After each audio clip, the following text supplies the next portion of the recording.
Hello दोस्तों, स्वागत है आपका एक और नई लर्निंग वीडियो में। दोस्तों, आज से मैं एक सीरीज की शुरुआत कर रहा हूं जिसमें कि आपको ऑप्शन ट्रेडिंग के बारे में ए टू जेड जानकारी दूंगा।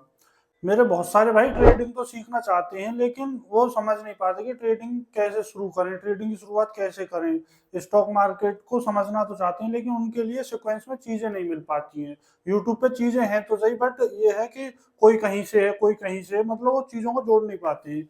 इस सीरीज में मैं आपको बिल्कुल सीक्वेंस में चीजें दूंगा, मतलब कैंडल स्टिक, फिर पैटर्न, फिर जैसे जैसे जो भी सपोर्ट एंड रेजिस्टेंस, कौन से टाइम फ्रेम पे क्या देखना है, पूरा मतलब बेसिक से बिल्कुल जीरो से लेके चलूंगा। और इस सीरीज को हम मतलब कंटिन्यू करेंगे, और जिससे कि आप भी ट्रेडिंग करके पैसा कमा सकें।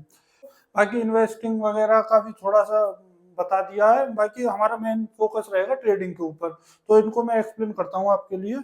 कुछ पॉइंट मैंने इन्वेस्टमेंट के भी लिख दिए हैं, बाकी हमारा मेन टारगेट ट्रेडिंग के ऊपर ही रहेगा। जो सीरीज है इसमें ट्रेडिंग को लेके ज्यादा बातें बताई जाएंगी।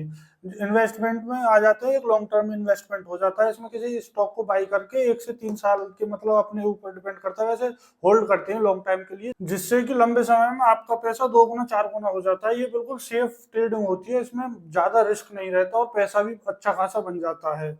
उसके बाद आ जाती है स्विंग ट्रेडिंग। इसमें स्टॉक में बाई करके कुछ स्विंग्स पकड़ते हैं, जैसे कोई ब्रेकआउट आया तो उसके बाद उस स्विंग्स को पकड़ लेते हैं, और इसमें मतलब 1 हफ्ते से 1 महीने तक होल्ड कर सकते हैं।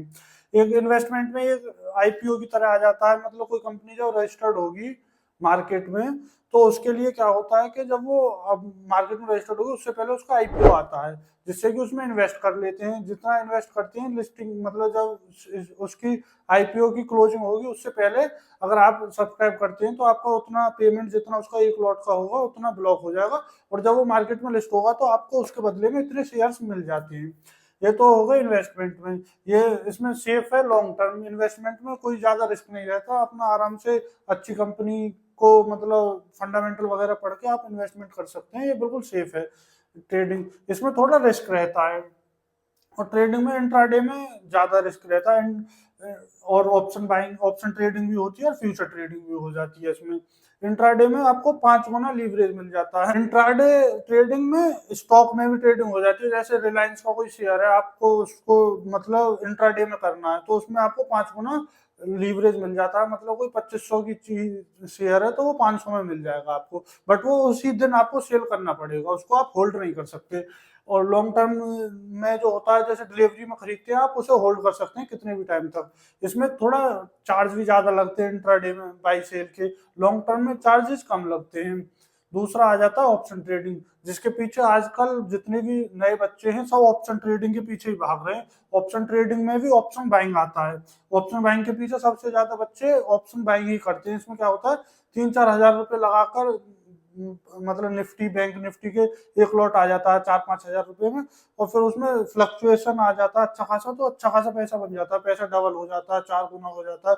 तो इसलिए इसके पीछे बहुत, जो नए बिगनर हैं वो बहुत ज्यादा पागल है। बट ये है कि ये बहुत रिस्की है, इसमें बहुत रिस्क रहता है। पैसे का जितनी जल्दी प्रॉफिट होता है उतनी ही जल्दी लॉस होने के चांसेस रहते हैं।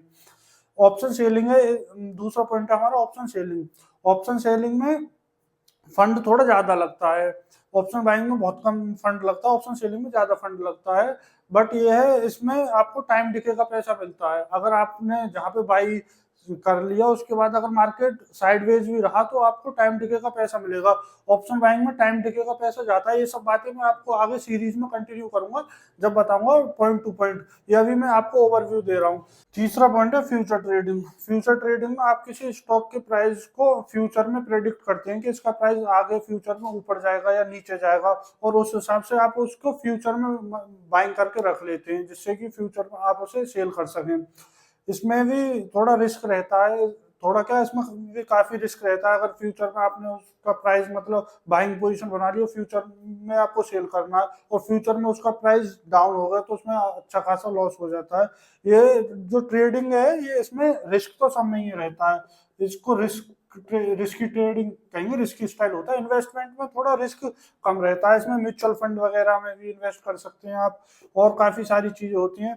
अब जो हम सीरीज शुरू कर रहे हैं, आज हमने इसका ओवरव्यू दे दिया दोस्तों आपको। अब जो हम नई सीरीज शुरू कर रहे हैं उसमें जो पर वीडियो आएगी, एक टॉपिक पे आएगी, जैसे कोई कैंडल है, जैसे हैमर कैंडल है तो उसके ऊपर आएगी, प्राइस एक्शन के ऊपर आएंगी, सपोर्ट रेजिस्टेंस के ऊपर आएंगी, कौन से टाइम फ्रेम में क्या देखना है, ये सब मतलब point two point, step by step आपको एक एक वीडियो आपको डेली मिलेगी और आप उसको अच्छा से समझ सकते हैं और उसको समझने के बाद अपना स्टॉक मार्केट में आप काम भी कर सकते हैं।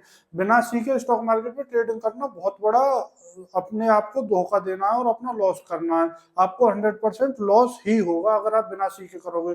आपको सपोर्ट रेजिस्टेंस नहीं पता होगा, मार्केट का ट्रेंड क्या है ये नहीं पता होगा, ईएमए वगैरह नहीं पता होगा, कौन से इंडिकेटर लगाने होते हैं, ये सारी चीज, मार्केट का क्या सेंटीमेंट है और ओवरऑल मार्केट का कैसा सेंटीमेंट है, ये सब चीजें आपको पता होनी चाहिए, जब आप ट्रेडिंग में सक्सेसफुल ट्रेडर बन सकते हैं।